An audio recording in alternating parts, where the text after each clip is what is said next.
Good morning, student. This is your business studies holiday homework. Let's start with the first question.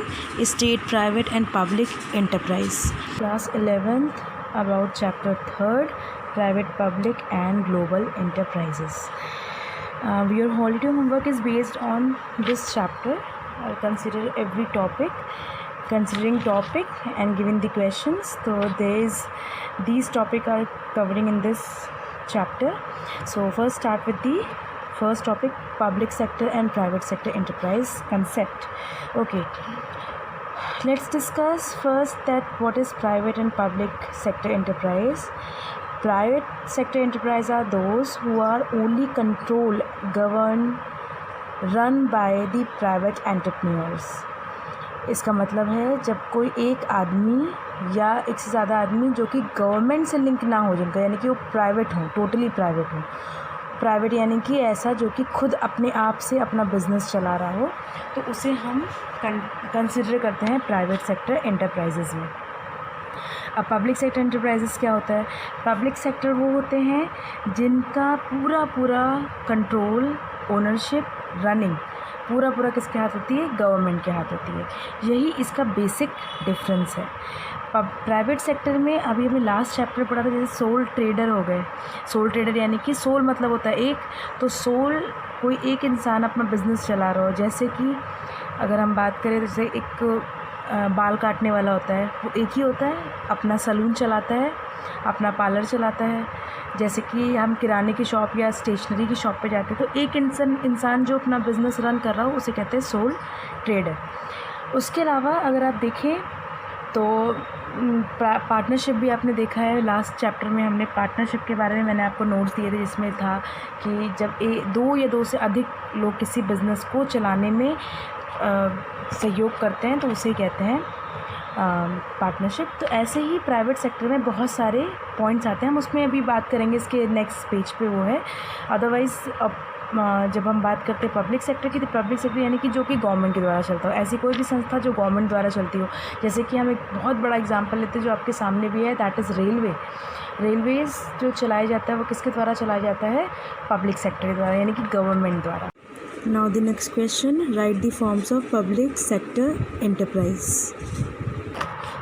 देखिए अब इसमें क्या क्या चीज़ें आती हैं, अगर आप ध्यान से देखें तो प्राइवेट सेक्टर एक इंडियन इकनॉमी को जो है वही मिक्स्ड इकनॉमी है। मिक्स्ड मतलब क्या होता है? जहाँ पर पब्लिक प्राइवेट दोनों तरह से काम किया जाता है, यानी कि कैपिटलिस्ट भी हों, सोशलिस्ट भी हों। तो हम लोग की इकनॉमी क्या है? मिक्स्ड है, यानी कि हम गवर्नमेंट का भी रोल है इसमें और प्राइवेट सेक्टर का भी रोल है। तो प्राइवेट सेक्टर और पब्लिक सेक्टर है यहाँ पर। प्राइवेट सेक्टर में देखिए सोल प्रोप्राइटर, जो कि लास्ट चैप्टर में आपने यहाँ से लेकर आपने यहाँ तक पढ़ा हुआ है। जॉइंट स्टॉक भी पढ़ा होगा, ये भी पढ़ा हुआ, मल्टीनेशनल ये भी पढ़ा हुआ है। तो ये सारी चीज़ें आपकी है। मेन टॉपिक यही है, सोल प्रोप्राइटरशिप, पार्टनरशिप फर्म। अब देखिए सोल प्रोप्राइटर में क्या होता है? लोकल रिटेलर्स हो गए जो कि आपके आसपास दिखते हैं, ब्यूटी पार्लर हो गया, टेलरिंग शॉप होगी, इनकी खुद की बिजनेस होते हैं। पार्टनर्स फर्म हो गया, यानी पार्टनरशिप फर्म में जैसे CA 2-3 CA मिल के खोल रहे हो। ये लॉ यानी कि जो एडवोकेट्स होते हैं उन्होंने अपना ऑफिस खोल लिया। और रेस्टोरेंट वाले होते हैं, जॉइंट पार्टनरशिप करते हैं मेनली, जिससे कि इनका रिस्क जो होता है वो और लोगों में बढ़ जाता है। मगर सोल प्रोप्राइटर में क्या होता है? एक इंसान रिस्क बेयर करता है। जॉइंट हिंदू फैमिली बिजनेस, ये ऐसे बिजनेस होते हैं जो कि एंसेस्ट्रल प्रॉपर्टी, यानी कि जैसे मान लो किसी के फादर ने स्टार्ट किया एक बर्तन की शॉप, तो उसके बच्चे यानी कि जितने ज़्यादा वो जनरेशन वाइज आगे बढ़ेगा, वो सारी जनरेशन एक ही बिज़नेस को डील करेगा, दैट इज़ जो उनके एंसेस्ट्रल ने स्टार्ट किया है। कोऑपरेटिव सोसाइटी, ये तो मेनली जिसके लिए होता है, ये अपने खुद के मेंबर्स बनाता है, जिससे कि मेंबर्स को ये प्रॉफिट तो नहीं पर मेंबर्स को आर्थिक इकोनॉमिक हेल्प प्रोवाइड कर सके। फिर joint stock company, mainly companies होती हैं। कंपनी यानी कि जो आपने बड़ी बड़ी कंपनीज़ लार्ज स्केल में देखी हुई, उन कंपनीज़ की बात हो रही है, जो कि आर्टिफिशियल पर्सन होते हैं, जिनकी अपने एग्जिस्टेंस जो होता है परपेचुअल होता है और सेपरेट अपनी लीगल एंटिटी होती है, जो हमने लास्ट चैप्टर में डिस्कस किया है नोट्स के थ्रू। मल्टीनेशनल कॉर्पोरेशन वो होती है जो कि बहुत वाइड जिनका रेट होता है, बहुत वाइड होता है, यानी कि जैसे कोई कंपनी है जिसने अपने ब्रांच, एक हेड ऑफिस कहीं है और ब्रांचेस को उसने पूरे ऑल ओवर वर्ल्ड में स्प्रेड कर रखा, दैट इज़ MNCs। फिर आते हैं पब्लिक सेक्टर। पब्लिक सेक्टर को इन्होंने 3 भाग में डिवाइड किया है, departmental undertaking, public corporation, government companies. अब डिपार्टमेंटल अंडरटेकिंग में जैसे हमने बात की थी रेलवेज़, यानी कि रेलवे ने एक डिपार्टमेंट, गवर्नमेंट ने एक डिपार्टमेंट बना दिया रेलवे का, तो रेलवे उस पर डील करता है। टेलीफोन, यानी कि जो आपके टेलीफोन का है, जैसे रिलायंस हो गया, पर रिलायंस इज़ अ प्राइवेट। अब BSNL का एग्जांपल ले सकते हैं, BSNL is a perfect example for public sector. Then आते हैं post and telegraph and defence भी आप जानते हैं। दैन पब्लिक कॉर्पोरेशन, LICs, यानी कि जो हम LIC लाइफ इंश्योरेंस कॉर्पोरेशन होते हैं, IDBI industrial development bank of India, RBI के बारे में आप जानते हैं, उनके बारे में कुछ बताने की ज़रूरत नहीं, RBI is a reserve bank of India.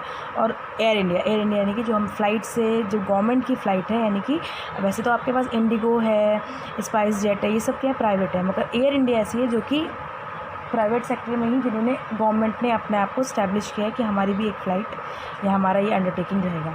Government company में देखिए गेल हो गया, सेल हो गया, ये स्टील अथॉरिटी ऑफ इंडिया है। देन BEL हो गया, ये आपका भारत हैवी इलेक्ट्रिकल लिमिटेड है। तो ये सब चीज़ें जो आती।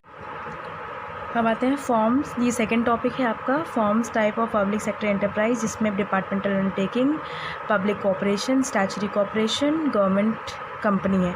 आपका क्वेश्चन जो फर्स्ट टॉपिक था वो था पब्लिक और प्राइवेट सेक्टर को लेके, तो पब्लिक और प्राइवेट सेक्टर को लेके मैंने आपको समझा दिया है कि आपको कैसे उसमें राइट डाउन करना है। देन फॉर्म, सेकंड क्वेश्चन था form and types of public sector enterprise, तो ये हैं इनके टाइप्स। अब इनके एक्सप्लेनेशन जो हमने डिवाइड किए हैं टॉपिक वाइज। डिपार्टमेंटल अंडरटेकिंग, ये सबसे ओल्डेस्ट फॉर्म है। ये ओल्डेस्ट फॉर्म इसलिए क्योंकि जब पब्लिक सेक्टर हुआ तो गवर्नमेंट ने डिसाइड किया कि हम उसको डिवाइड करेंगे अंडरटेकिंग्स में, तो डिपार्टमेंटल अंडरटेकिंग सबसे पुराना है। ये जो भी ये अंडरटेकिंग है, इनका कोई भी सेपरेट एग्जिस्टेंस नहीं होता, गवर्नमेंट के द्वारा ही ये डील किए जाते हैं, इसलिए इनका एग्जिस्टेंस कभी भी गवर्नमेंट के अगेंस्ट नहीं होता, हमेशा गवर्नमेंट के साथ होता है। यानी कि गवर्नमेंट का जहाँ नाम आएगा वहाँ डिपार्टमेंटल अंडरटेकिंग आएगा। For example railways, defence, post and telegraph, broadcasting, telephone service. अब इसमें एक एग्जाम्पल लेते हैं रेलवेज़ का। आपको पता है हर जो रेलवेज़ हैं इस समय तो पूरी गवर्नमेंट के हाथ में है। डिफेंस भी, डिफेंस यानी कि नेवी, आर्मी, ये सब भी डिफेंस के अंदर है। पोस्ट एंड टेलीग्राफ, जो आप रजिस्टर पोस्ट करते हो या आप जो भी लेटर्स का लेन देन करते हो। Speed post is private, speed post को आप मत काउंट कीजिएगा, मगर स्पीड पोस्ट भी इसी में काउंट होती है। आप जैसे आप किसी शॉप पे जाके करते हैं तो वो भी स्पीड पोस्ट ही है, पर अदरवाइज़ आप जैसे कि फ़र्स्ट फ्लाइट से कराते हो दैट इज़ प्राइवेट। तो आप जो पोस्ट है, पोस्ट और टेलीग्राफ है, ये सारे जितने भी हैं वो आते हैं इस डिपार्टमेंटल अंडरटेकिंग में। अदरवाइज़ जो फर्स्ट फ्लाइट होती हैं ये सब जाती हैं प्राइवेट के हाथ में। ब्रॉडकास्टिंग, जैसे आप DD न्यूज़ देखते हैं, DD का जो भी चैनल होता है वो सब ब्रॉडकास्टिंग में आता है। देन आते हैं टेलीफोन सर्विसेज यानी कि BSNL, MTNL, ये आते हैं। फिर आते हैं फीचर्स ऑफ डिपार्टमेंटल अंडरटेकिंग। इसमें हम कुछ फीचर्स लेंगे, बाकी आप ध्यान से खुद पढ़ेंगे। मैं इसमें कुछ जो मेन है वो आपको बताती हूँ। ऑल ओवर कंट्रोल होता है किसका, सेंट्रल और स्टेट का। इनकी खुद की कोई प्राइवेट एंटिटी नहीं होती, ये गवर्नमेंट के अगेंस्ट काम नहीं कर सकते। इनकी ये जो भी काम करेंगे ये गवर्नमेंट के साथ मिलकर करेंगे। इनका सारा फाइनेंस जो होता है, जो बजट होता है वो गवर्नमेंट द्वारा होता है। इनके जो भी रेवेन्यूज़ होते हैं वो जो रेवेन्यूज़ यानी कि जो भी इनकम्स होती हैं वो सारी गवर्नमेंट की ट्रेजरीज़ में चली जाती हैं, यानी गवर्नमेंट अपने ट्रेजरीज़ बनाता है, उसमें वो सबमिट कर देते हैं। तो जो भी स्टाफ होते हैं डिपार्टमेंट अंडरटेकिंग के, सिविल सर्वेंट होते हैं, यानी कि IAS PCS, जिनके बारे में आप जानते हैं, SSC के स्टाफ के लोग, ये सब इसमें आते हैं। फिर इनका जितना भी डायरेक्ट कंट्रोल है वो अकाउंटेबल होता है जो इनकी मिनिस्ट्री होती है, यानी कि जो हेड होते हैं उनके लिए ये अकाउंटेबल होता है। देन दे कैन शूड, यानी कि अगर मान लो in a manner as one can file a suit against the government, यानी कोई भी इंसान अगर केस कर रहा है, शू मतलब होता है केस करना। अगर आप किसी भी डिपार्टमेंट के अगेंस्ट केस कर रहे हो तो आप एज गवर्नमेंट के ही अगेंस्ट आप केस कर सकते हो। जैसे आपको कोई नुकसान हो रहा है कुछ, तो आप गवर्नमेंट के अगेंस्ट केस करते हो। इसके मेरिट क्या होते हैं, ईजिली फॉर्म हो जाता है, कंट्रोल इफेक्टिव है क्योंकि सेंट्रलाइज यानी गवर्नमेंट करता है इसको डील।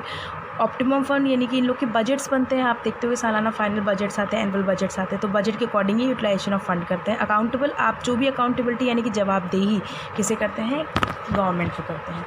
देन आते हैं नेक्स्ट, पब्लिक रेवेन्यू यानी कि पब्लिक से जो पैसा मिलता है उसी को हम यहाँ पर कंसिडर करते हैं। सीक्रेसी इसलिए क्योंकि गवर्नमेंट का है तो गवर्नमेंट का पूरा कंट्रोल है, तो गवर्नमेंट की ही सीक्रेसी इसमें मेंटेन होती है। देन आते हैं डीमेरिट। डीमेरिट में इनफ्लेक्सिबल, क्योंकि गवर्नमेंट के द्वारा काम किया था तो जल्दी आप इसे चेंज नहीं कर सकते, इसमें बहुत डिले होता है। कोई मान लो चेंजेस लाने हैं, फॉर एग्जाम्पल आपको किसी लॉ में चेंजेस लाने हैं तो उसके लिए बहुत सारे बिल्स पास होते हैं, संसद में जाता है, पार्लियामेंट में जाता है, जब बहुत मेजॉरिटी ऑफ वोट मिलता है तब वो जाके पास होता है, इसलिए इनफ्लेक्सिबल है। गवर्नमेंट की चीज़ों को आप जल्दी से चेंज नहीं कर सकते। लैक ऑफ मोटिवेशन, इनके पास जो रेवेन्यूज़ होते हैं वो सारे आके डिपॉजिट हो जाते हैं ट्रेजरीज़ में, तो यानी कि इसमें कोई रिवॉर्ड या जिससे कोई एक्स्ट्रा काम कर रहा हो तो इसके लिए कोई रिवॉर्ड्स नहीं होते, वो सीधे गवर्नमेंट के अंडर चले जाते हैं।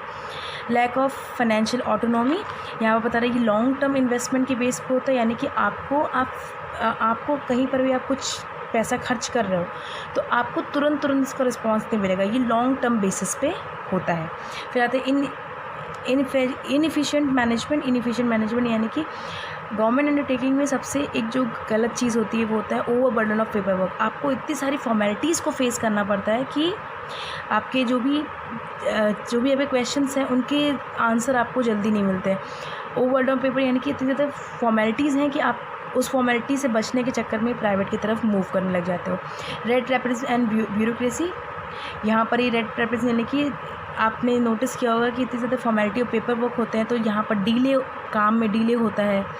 उसके अलावा ब्यूरोक्रेसी मतलब होता है कि ये लो तानाशाही, यानी कि एक तरह से अपनी जो गवर्नमेंट ने सुझाव लागू कर दिया वो सबके लिए क्या होता है इक्वली लागू हो जाता है, चाहे उससे किसी का फ़ायदा हो चाहे नुकसान हो। तो ये डिपार्टमेंटल अंडर, जैसे मान लो कि रेलवे के किराए बढ़ गए तो रेलवे के अगर मान लो किराए बढ़ते हैं तो मिडिल क्लास को सबसे ज़्यादा इफेक्ट होता है, हायर क्लास को नहीं होता।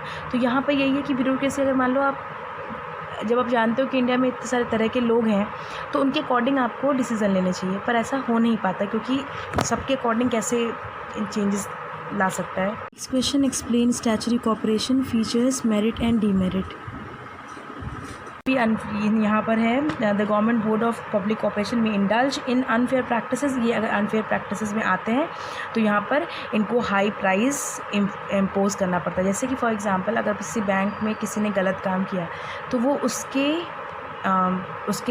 सैलरी से या फिर उसके असेट से वो पैसा वसूल सकते हैं। जैसे कि अभी सबसे बड़ा एग्जांपल है नीरव मोदी का। नीरव मोदी जो हैं उनकी प्रॉपर्टीज़ हैं उनको ऑक्शन किया जा रहा है जिससे कि जो भी बैंक्स के लोन्स हैं वो चुकाए जा सकें। अब आते हैं गवर्नमेंट कंपनी। गवर्नमेंट कंपनी का सबसे बड़ा एग्जांपल देखिए, government company means any. Third question, explain government company, it's features, merit and demerit. अगर ये सर्किल है, इस सर्किल में क्या, अगर हम दो भाग में डिवाइड करें तो क्या हो जाएगा 50-50। अगर 51% ही 50-50 क्या हो गया बराबरी हिस्सा, मगर 51% शेयर किसी के भी अंडर है तो वो उसी का कहलाता है। तो यहाँ पर अगर 51% शेयर गवर्नमेंट के हाथ में है, अब वो गवर्नमेंट कौन सी, चाहे सेंट्रल हो चाहे स्टेट हो, तो उसको हम गवर्नमेंट कंपनी कहते हैं अंडर दी कंपनीज एक्ट 2013। अब जैसे for example steel authority of India, state trading corporation, Hindustan machine tools, ये सब इसी के अंदर आते हैं। अब यहाँ पर हम बात करते हैं गवर्नमेंट कंपनी की रजिस्ट्रेशन। जो भी गवर्नमेंट कंपनी बनती है वो कंपनीज एक्ट 2030 के अंदर जितने भी प्रोविज़न है उनको फॉलो करके ही, सारे लॉज को पास करके ही आप रजिस्टर हो सकते हैं। नेक्स्ट, इनकी ओनरशिप पूरी किसके पास होती है, होली और पार्टली किसके पास होती है, गवर्नमेंट के पास होती है, क्योंकि 51% शेयर किसके पास है, इन्हीं के पास है, गवर्नमेंट कंपनी के। मैनेजमेंट यानी कि इनका काम, इनको डील कौन करता है, बोर्ड ऑफ डायरेक्टर्स डील करते हैं, यानी कि इनका जो भी बोर्ड ऑफ डायरेक्टर्स होंगे वो नॉमिनेट किए जाएंगे गवर्नमेंट द्वारा। सेपरेट लीगल एंटिटी, इसे हम इनके नाम से जानते हैं, जैसे कि भारत इलेक्ट्रिकल हैवी लिमिटेड यानी कि भेल हो गया, सेल हो गया, गेल हो गया, इन सबको हम इनके नवरत्न महारत्न से, ये सब इंडिया के, तो इनको हम इस नाम से जानते हैं। Ministerial control. अब government company subject to ministerial control, the concern ministry make appointment of directors, the ministry may issue direction and can assume the overall supervision of the undertaking, यानी कि इसमें मिनिस्ट्री जो होती है वही कंट्रोल करती है, यानी गवर्नमेंट जो रहेगी वही डील करेगी। इस समय बीजेपी है तो इस समय बीजेपी डील कर रही है, कांग्रेस आएगी तो कांग्रेस डील करेगी, यानी कि यहाँ पर मिनिस्ट्रियल कंट्रोल है। जिन जिन को मिनिस्ट्री वाला काम दिया गया है, जैसे कि रविशंकर प्रसाद को दिया गया है इंफॉर्मेशन टेक्नोलॉजी वाला, तो इनके अंडर ये आती है, यानी कि जो मिनिस्ट्री होगी इंफॉर्मेशन और ब्रॉडकास्ट की, उसमें रविशंकर प्रसाद का इंटरफेरेंस होगा, उनसे पूछ के ही सारे डिसीजन लिए जाएंगे। देन फाइनेंशियल ऑटोनॉमी, इनकी फाइनेंशियल ऑटोनॉमी क्या है, जो भी इनके जो भी the government company enjoys borrowing power, it can raise capital by issuing of various securities. ये अपने अपने शेयर्स को इशू करते हैं, जो नॉर्मल पब्लिक खरीदती है या फिर कंपनीज खरीदती है, तो उससे ही जो इनको प्रॉफिट होता है उसी से इनकी ये लोग अपना ग्रोथ और एक्सपेंशन करते हैं। एफिशिएंट स्टाफ, जो भी स्टाफ होता है ये गवर्नमेंट के द्वारा जो निकाले जाते हैं पेपर, उन्हीं के द्वारा लिया जाता है। देखिए इसमें क्या था, recruitment and remuneration of employees of government companies independently decided by the government company, यानी गवर्नमेंट कंपनी डिसाइड करती है कि किसके द्वारा वो अपनी कंपनी को चलाएगी। अकाउंटेबिलिटी टोटल मिनिस्ट्री की होती है, जो मिनिस्ट्री के हेड होते हैं यानी कि मिनिस्टर होते हैं, जिस भी कंपनी के अंडर जो बड़ा सा डिपार्टमेंट होता है उसके ऊपर जो मिनिस्टर होते हैं, यानी कि जो उसके हेड होते हैं वो मिनिस्टर होते हैं, तो उनको ही सारा अकाउंटेबल यानी कि फाइनल रिपोर्ट आपको उन्हीं मिनिस्टर को देनी होती है। फिर आते हैं इसके मेरिट्स क्या क्या हैं। मेरिट है एडमिनिस्ट्रेटिव ऑटोनॉमी, यानी कि फ्री फ्रॉम गवर्नमेंट होता है, पॉलिटिकल इंटरफेरेंस नहीं होता, यानी कि कंट्री चाहे तो यहाँ पर जैसे कि अभी गवर्नमेंट कंपनी है, इन्होंने बोला कि गवर्नमेंट ये चाह रही है तो उसके अकॉर्डिंग ये चेंज करेंगे, मगर यहाँ पर पॉलिटिक्स अलाउ नहीं होती इन सब गवर्नमेंट कंपनी में। ग्रेट फ्लेक्सिबिलिटी, यहाँ पर इनकी फ्लेक्सिबिलिटी जो होती है manage finance and auditable just as a private company, इनकी जो, क्योंकि इसमें 49% शेयर तो किसी ना किसी का होता है ना, इसलिए इनको प्राइवेट सेक्टर कंपनी के द्वारा ही काम रनिंग किया जाता है। देन एफिशिएंट स्टाफ, इनके सारे स्टाफ सारे रूल्स और रेगुलेशन को फॉलो करते हैं। कोलैबोरेशन में यानी कि जो जैसे जैसे एक्सपर्टीज़ इनको मिलते हैं उसके अकॉर्डिंग ही कोलैबोरेशन करते हैं। फिर आते हैं demerit autonomy on paper work, ये गवर्नमेंट कंपनी में हर जगह पढ़ेंगे, जितने भी पेपर वर्क हैं वो सारे इसमें कंसिडर किए जाते हैं, यानी कि पेपर वर्क को ही मायने दिया जाता है, आपके वर्ड्स की कोई वैल्यू नहीं है। पॉलिटिकल इंटरफेरेंस, ये हमने बोला था पॉलिटिकल इंटरफेरेंस इसमें होता है और नहीं भी होता है, मगर एक्चुअल में पॉलिटिकल इंटरफेरेंस होता है पर फॉर दी वेलनेस, मगर कभी कभी पॉलिटिकल इंटरफेरेंस क्या हो जाता है, इसकी डीमेरिट बन जाता है, क्योंकि जो गवर्नमेंट चाहती है वही चलाती है, तो ये मेरिट भी है ये डीमेरिट भी, और यही इसके फीचर्स भी बन जाते हैं। जैसे सिक्के के दो पहलू होते हैं, सिक्का किसी के लिए हेड है तो अच्छा है, टेल है तो बुरा है। Now come to third topic and the last one, MNCs and joint venture. First question, state the global enterprise with its features, merit and demerit. Okay, now discuss the features and character of multinational companies.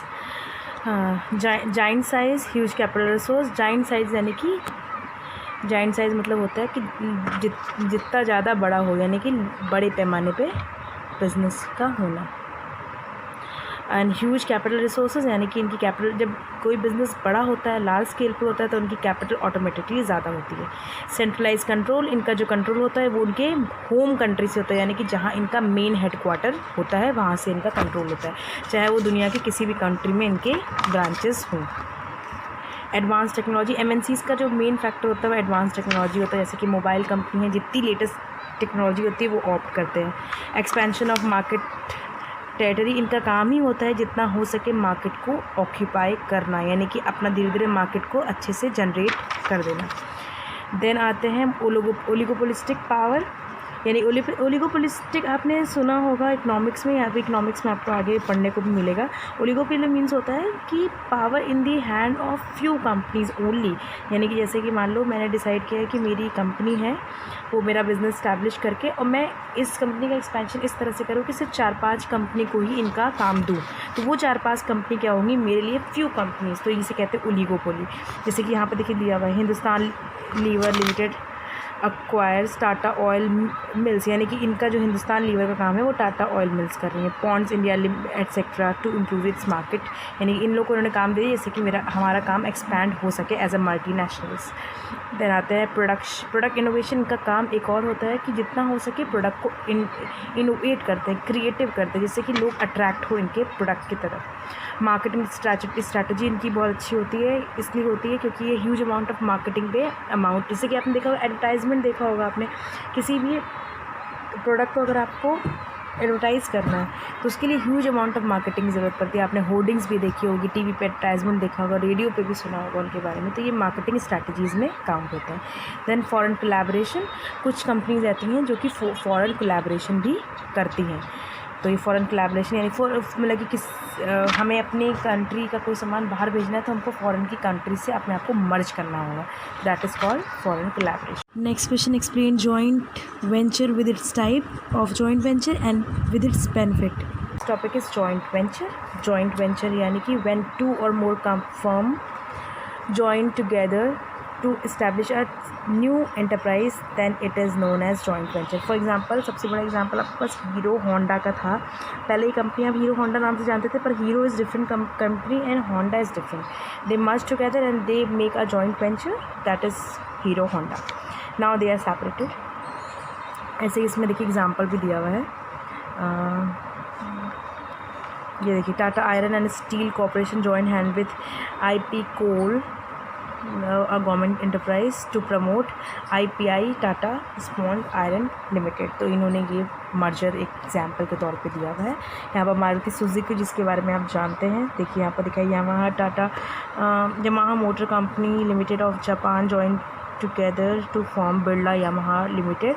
तो Maruti company of India and Suzuki company of Japan join together to form Maruti Suzuki India limited. तो ये सब इसके examples होते हैं जिनके बारे में आप अपडेट हो, अभी आप देखते भी हो अपने साथ। फीचर्स आगे, इंक्रीज रिसोर्सेज एंड कैपेसिटी। इनका काम क्या होता है कि जितना हो सके रिसोर्सेज को, ये फाइनेंशियल रिसोर्सेज को अपने बढ़ाएं, अपनी कैपेसिटी इंक्रीज़ करें, जिससे कि ज़्यादा से ज़्यादा कस्टमर आए, मार्केट ज़्यादा से एक्सपैंड हो सके। Access to new market and distribution network. इनका काम होता है जॉइंट वेंचर का जितना हो सके नई मार्केट को अपने अंडर लेना।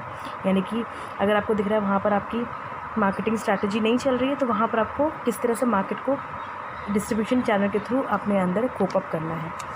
देन एक्सेस टू टेक्नोलॉजी, इनका मेन काम होता है टेक्नोलॉजी को बढ़ाना, क्योंकि आजकल का जो कस्टमर है वो नई टेक्नोलॉजी के पीछे भागता है। तो एक्सेस ऑफ टेक्नोलॉजी यानी कि नई सुपीरियर टेक्नोलॉजी को कम दाम में जनता तक पहुंचाना। Innovation, joint venture is one kind of innovation where new product can be promoted with new ideas and technology, तो that is fruitful for the joint venture. Low cost production, joint venture इसीलिए मर्ज होता है जिससे कि अच्छी technology को हम सस्ते दाम पे दिखा सकें और पब्लिक पे, कस्टमर तक पहुंचा सकें। एस्टैब्लिश ब्रांड नेम, इनका जो काम होता है वो ब्रांड नेम पे होता है, इनकी गुडविल पे होता है, यानी कि जैसे जैसे कंपनीज की। Last question number 3, explain PPP, public private partnership. This is the new topic for the upcoming eras. The public-private partnership describe a government service or private business venture which is funded or operate through a partnership of government and one or more private sector companies.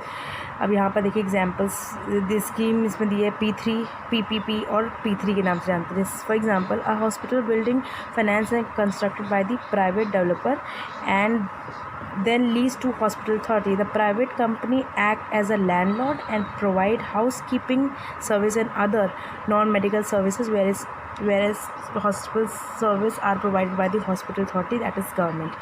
यानी कि किसी ने, एक इंसान ने अपना land है उसको हॉस्पिटल बिल्डिंग बनाने के लिए दिया, तो उसको जो बना रहा है वो प्राइवेट डेवलपर है, पर वहाँ बन क्या रहा है, जो प्राइवेट कंपनी है वो एज ए लैंडलॉर्ड होगी, पर वहाँ पर जो काम हो रहा है हॉस्पिटल सर्विस का है तो वो गवर्नमेंट द्वारा। तो यानी कि पब्लिक और प्राइवेट दोनों की पार्टनरशिप है यहाँ पर। फीचर्स क्या हो गए इसके, contract between public sector and private party, यानी कि एक तरह से दोनों पब्लिक और प्राइवेट का मर्जर है ये, तो पब्लिक प्राइवेट पार्टनरशिप हो गई है। कॉस्ट ऑफ यूजिंग सर्विसेज, यानी कि जो हम सामान यूज़ कर रहे हैं वो प्राइवेट का यूज़ कर रहे हैं और पब्लिक सर्विसेज भी प्रोवाइड कर रहे हैं। In some type of PPP द cost of using services borne by the user of services are not by taxpayer, and in some the cost provided services is borne wholly or paid by the government. कुछ ऐसी facilities होती है जिसमें कि हमको totally bear करना पड़ता है और कुछ ऐसी होती है जिसमें गवर्नमेंट टोटली और प्राइवेटली पार्टली इसको बेयर करता है।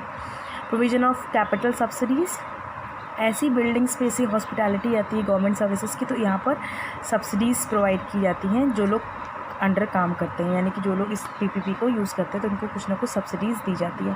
Pertaining to high priorities project and public welfare, यहाँ पर मेन जो पीपीपी है वो किसके लिए होता है, जो बड़े बड़े प्रोजेक्ट बनते हैं हाई प्रायोरिटी या पब्लिक वेलफेयर के लिए, तो इनके लिए इस्तेमाल होता है। जैसे कि अभी दिल्ली मेट्रो रेल कॉरपोरेशन, ये क्या पब्लिक वेलफेयर के लिए बनी हुई है, तो ये इसी में आती है फॉर दी पब्लिक वेलफेयर, तो ये पीपीपी में ही कंसिडर होती है। देन शेयरिंग ऑफ रेवेन्यू दोनों रेशियो में शेयर होता है पीपीपी यानी कि पब्लिक प्राइवेट के अंदर। Problem with PPP, the main problem of PPP project is that private investor obtain a rate of interest that was higher than the government bond rate, even though most of the income risk is borne by the public risk। यानी कि इसकी कहने का मतलब है एक problem PPP की क्या है सबसे बड़ी, कि प्राइवेट इन्वेस्टर्स क्या करते हैं, रेट ऑफ इंटरेस्ट बहुत ज़्यादा हाई उनको मिल जाता है, पर गवर्नमेंट को उतना अच्छा रेट ऑफ इंटरेस्ट नहीं मिलता है, क्योंकि गवर्नमेंट के बॉन्ड्स क्या है रेट ऑफ इंटरेस्ट कम देते हैं। तो एक तरह से जो इनकम रिस्क है सबसे ज़्यादा कौन बेयर करता है, पब्लिक सेक्टर, गवर्नमेंट सेक्टर ज़्यादा बेयर करता है। तो this is the chapter 3 of class 11th public, private and global enterprise. Hope you guys enjoy it, but kindly go through the chapter again with the book. I'm using this book Poonam Gandhi, so you can consider this also, but NCERT is also good, this book is also good, and every book is good, so you can take any book, because concept तो सब में एक बराबर है। तो आप किसी भी बुक से लेके अपने अकॉर्डिंग वीडियो देख के नोट्स बना सकते हैं। आपको नोट्स दिए गए उसको पढ़ के आप हॉलीडे होमवर्क को सॉल्व कर सकते हैं। Thank you.